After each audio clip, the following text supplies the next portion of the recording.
Et Télématin continue avec votre rendez-vous théâtral. Jean-Philippe Viau, aujourd'hui, vous propose une pièce à ne pas manquer. Hein. Ça c'est ce qu'il nous dit. C'est une comédie assez délirante, hein, et un brin culotté qui reprend l'universel, l'éternel fantasme du plombier.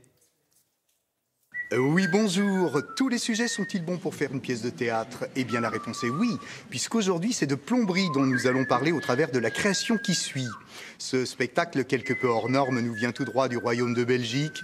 On le doit à Philippe Blasband, auteur et metteur en scène à l'esprit aussi inventif que décalé. Sa comédie, qui s'intitule La Tuyauterie, est interprétée par les irrésistibles Charlie Dupont et Tania Gabarski. Si le fantasme du plombier parfois vous gagne, mesdames, vous allez adorer. Voilà, c'est fait. Vos cheveux. Vous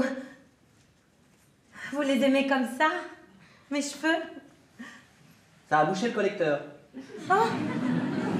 C'est une femme fraîchement divorcée, un peu en dépression, il faut le dire, qui fait venir un plombier pour réparer sa douche. Et au moment de le payer, ça lui vient spontanément, elle lui propose de le payer en nature. Et le plombier n'est pas contre. Mais il se demande pourquoi. Qu'est-ce que je vous dois? Le plombier est une sorte de chouquette dans une vitrine. Oui. Sauf que ces derniers temps, ça me suffit plus, la vitrine.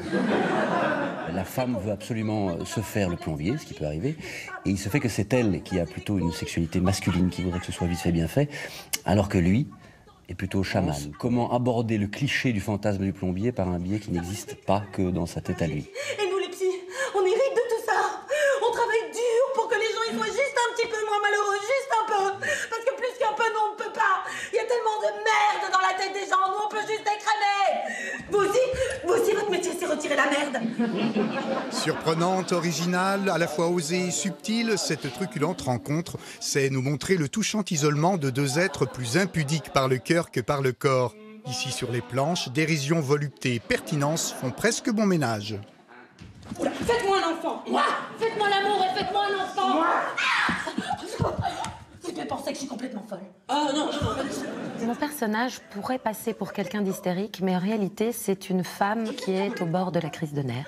C'est une femme en dépression, pleine de tendresse et auquel toutes les femmes peuvent s'identifier. Ça, c'est le personnage, mais la femme, elle, est vraiment hystérique.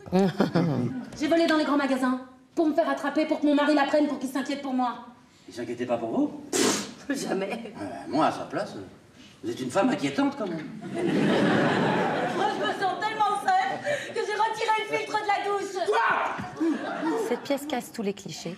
En fait, ce qui fait rire, comme souvent dans les comédies romantiques, c'est qu'il y a un poisson hors du bocal. C'est deux solitudes qui se rencontrent, deux personnes qui, a priori, ne sont pas du même milieu social et qui n'auraient rien à se dire, et pourtant. Vous êtes fâché? C'est oui ou c'est non? Ah, vous êtes fâché? Bon, vous baisez, vous partez. Moi, je voulais pas vous fâcher comme Mais je ça. me fous de ce que vous vouliez. Pour une fois, c'est de mes désirs dont il est question ici. Alors, oui, non, merde. C'est ce qu'on peut appeler sans problème une bien divertissante comédie de printemps. Et quand on cherche à se détendre au théâtre, c'est l'idéal. Il y a dans cette tuyauterie-là un je ne sais quoi de douce folie malicieuse, d'humour potache, certes, mais avec plein d'ironie à la fois sensuelle et cocasse. Le couple Charlie et Tania n'en est pas à son coup d'essai, ça se voit et ça marche à plein régime même. Le public adhère, se laisse aller et rit de bon cœur face à ce presque striptease psychologique parfaitement maîtrisé. Bonne journée à tous, bon spectacle.